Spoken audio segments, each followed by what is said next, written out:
ఈరోజు క్లినిక్కి ఒక మదర్ అండ్ డాటర్ వచ్చారు అండ్ వచ్చి లైక్ పింపుల్స్ ప్రాబ్లంతో వచ్చారు.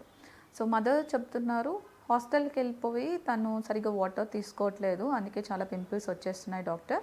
సో వాటర్ ఎక్కువ తీసుకోమని చెప్పండి అని చెప్పారనమాట.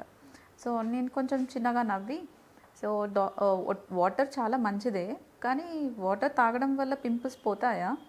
సో దానికి పోవని నేను చెప్తాను. సో వాటర్ హైడ్రేషన్ ఇస్తుంది. సో స్కిన్ ఒక డ్రైనెస్ అవ్వకుండా సపల్గా అండ్ కొంచెం బెటర్ ఉంటుంది. అంతేగాని పింపుల్స్ అనేది సో ఎంటైర్లీ డిఫరెంట్ మెకానిజం. అది ఎందుకు వస్తుంది అంటే లైక్ ఆయిలీ గ్లాండ్స్, అంటే సెబేషియస్ గ్లాండ్స్ మన ఫేస్ మీద, చెస్ట్ మీద, బ్యాక్ మీద, స్కాల్ప్ మీద జనరల్గా ఉంటాయి, అందరిలో ఉంటాయి. అండ్ జెనెటికల్గా మోర్ ప్రోన్ ఉన్న వాళ్ళల్లో, అంటే ఫ్యామిలీలో యాక్నే ఉన్న వాళ్ళల్లో, సో వాళ్ళ చిల్డ్రన్ కూడా ఇవి కామన్గా ఒక టీనేజ్ ఏజ్ వచ్చిన తర్వాత లైక్ 12 years వచ్చిన తర్వాత ఈ యాక్నే అనేది ఆయిలీ గ్లాండ్స్ అనేవి హార్మోనల్ ద్వారా అండ్ సమ్టైమ్స్ డైట్, కొంచెం ఆయిలీ ఫుడ్, జంక్ ఫుడ్, హాస్టల్కి వెళ్ళినాక అన్నీ ఇలాంటివి ఉంటుంది కదా. సో దానివల్ల సో పింపుల్స్ అనేవి ఆయిలీ సీబమ్ ప్రొడక్షన్ వల్ల జరుగుతుంది. సో ఎంటైర్లీ వాటర్ వల్ల కాదు, వాటర్ తక్కువ తాగడం వల్ల కాదు, తాగితే తగ్గిపోవడం అనేది జరగదు.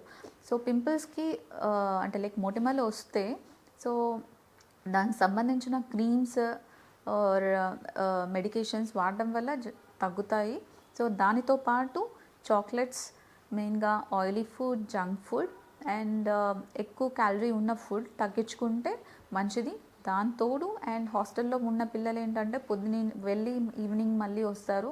ఈ మధ్యలో టైంలో అసలు ఫేస్ ఆయిలీగా ఉంది, సో ఫేస్ వాష్ చేసుకోవాలని తెలియక సో మార్నింగ్ నుంచి అలాగే ఉండిపోవడం వల్ల ఆయిల్ ఫేస్ మీద బిల్డప్ అయిపోయి ఆయిల్ పోర్స్ అనేది క్లాగ్ అయిపోవడం వల్ల పింపుల్స్ అనేది ఇంకా అగ్రివేట్ అయిపోతుంది.